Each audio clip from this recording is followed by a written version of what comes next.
आप सबों को जैसा कि मालूम है, सदर मोहतरम जनाब मुख्तार साहब के द्वारा जिस तरह से मनमानी की जा रही है। राजधानी रांची में मुसलमानों की सबसे बड़ी संस्था अंजुमन इस्लामिया रांची इन दिनों विवादों के घेरे में है। हर दिन नए नए विवाद उभरकर सामने आते रहते हैं। जो संस्था कभी तमाम मुस्लिम संस्थाओं की और पंचायतों की रहनुमाई करती थी, उनके विवाद को हल करती थी, अब उनके विवाद को हल पंचायतों के द्वारा की जा रही। मामला इतना बढ़ चुका है कि अब अंजुमन कार्यालय से निकलकर यह विवाद अंजुमन अस्पताल और शहर के सड़कों तक ही सीमित नहीं रही, अब यह विवाद दिल्ली तक भी पहुंच चुकी है। दरअसल अंजुमन के महासचिव डॉक्टर तारिक हुसैन ने अपने ही सदर मुख्तार अहमद के खिलाफ झारखंड राज्य सुन्नी वक्फ बोर्ड, कल्याण मंत्री और सेंट्रल वक्फ बोर्ड को इसकी शिकायत की है। उन्होंने हाजी मुख्तार पर कई गंभीर आरोप लगाए हैं। आप सबों को जैसा कि मालूम है, सदर मोहतरम जनाब मुख्तार साहब के द्वारा जिस तरह से मनमानी की जा रही है और वक्फ काउंसिल 1701 में जो अंजुमन इस्लामिया रजिस्टर्ड है और इसकी जो संपत्तियां अंजुमन इस्लामिया की जो संपत्ति रजिस्टर्ड है, इन सारे संपत्तियों को जो जिस तरह से अपनी मनमानी करके वहां पर फर्जी कमेटी बना देना, फिर लोगों को भ्रमित कर करके गलत इंफॉर्मेशन देना और अंजुमन के असासा को तोड़ने ममोड़ने का काम जो वो कर रहे हैं और किस बहुत तरह का जो फाइनेंशियल करप्शन है, डिस्टर्बेंस जो है अंजुमन इस्लामिया में, इन सब को लेकर के हम लोग काफी परेशान हैं। उनसे कई बार हम लोगों ने बात करने की कोशिश की, लेकिन वो एक किसी की सुनते नहीं है, सदन की बैठक में कभी नहीं आते हैं और हमेशा मनमानी ही करते आ रहे हैं और अभी भी कर रहे हैं। बहुत सारी चीजों में जब उनको रोका गया तो आज नतीजा ये हुआ कि अंजुमन इस्लामिया का जो अपना अस्पताल है, कॉलेज है, इन सबको वो बताने लगे कि ये नहीं, ये सब अंजुमन इस्लामिया का नहीं है, सब अलग अलग है, सबका अलग अलग बाई लॉज है। तो ये कहीं ना कहीं अंजुमन इस्लामिया के एसेट को, असासा को तोड़ने का काम किया जा रहा है उनके द्वारा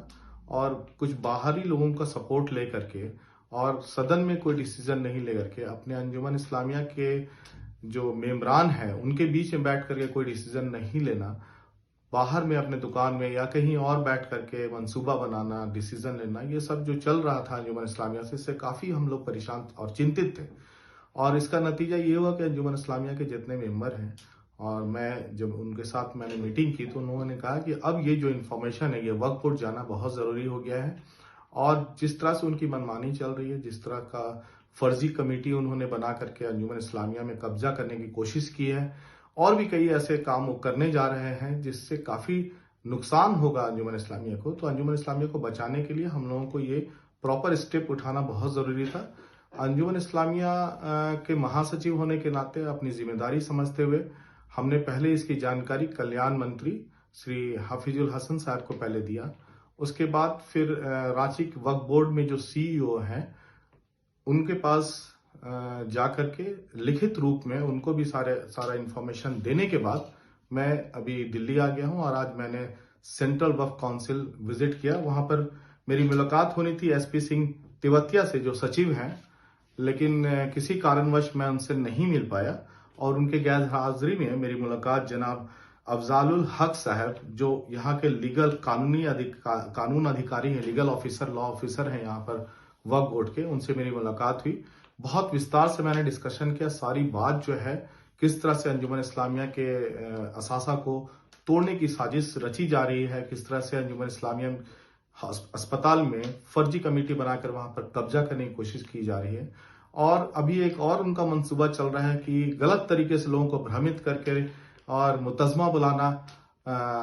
बुलाने का जो बायलॉज, जो अंजुमन इस्लामिया का जो आइन है, उस आइन के हिसाब से अगर देखेंगे तो मुतज़मा बुलाने के लिए आपको कम से कम 15 दिन पहले नोटिस भेजना होता है और सारे वोटर्स को, मुतज़मा को,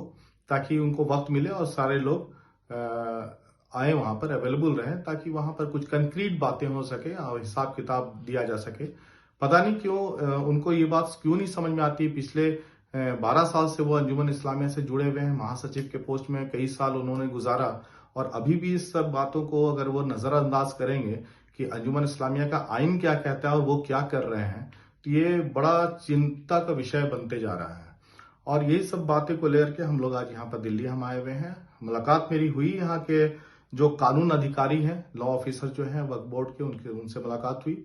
जानकारी मैंने उनको दे दिया है, लिखित तौर पे दे दिया है और श्री एसपी सिंह तेवतिया साहब जी यहाँ के सचिव हैं, उनको भी मैंने लेटर उनके द्वारा भिजवा दिया है और मेल में भी बाकी जानकारी दी जाएगी, सारा अटैचमेंट करके जितना भी हमारा जो बायलॉज है उस और भी जो हमारे पास प्रूफ्स वगैरह है, जिस तरह से फाइनेंशियल